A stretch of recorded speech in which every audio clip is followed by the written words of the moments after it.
مثال ايه؟ قول. يعني عادة ان هي دي حصلت معانا مرة وخلاص عرفنا ان هي غلطة مننا يعني داخلية. الإدارة نفخت الراجل بتاع الاستيميشن أو التسعير، ده موضوع تاني خلاص. وفي الآخر ادوك السلاح، حارب أنت بقى يا باشا.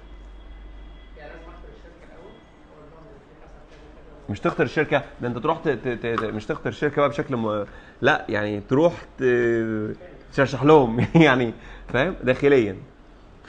تروح قاعد مع الإدارة بقى قاعدة تانية، تشوف هتعمل إيه مع العميل.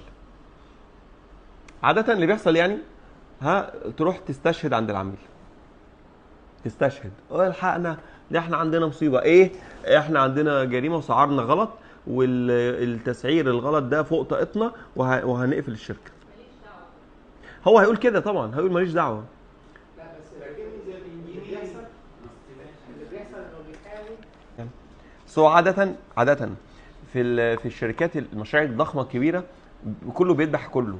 يعني العميل هيعمل فيها فيري بروفيشنال، يقول لك ماليش دعوه، هيبدلك. هيبدلك يعني هو لازم تدخل فيه من الاخر، يعني تدخل فيه علاقات على الترابيزه، علاقات يعني الناس الكبيره بيقعدوا مع بعض.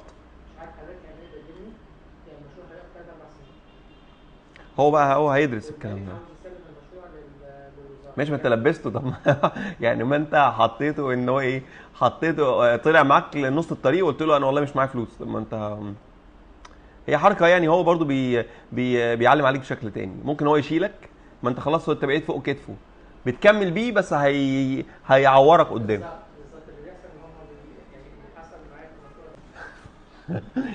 مش سهله يعني. طيب عايزين ناخد اسئله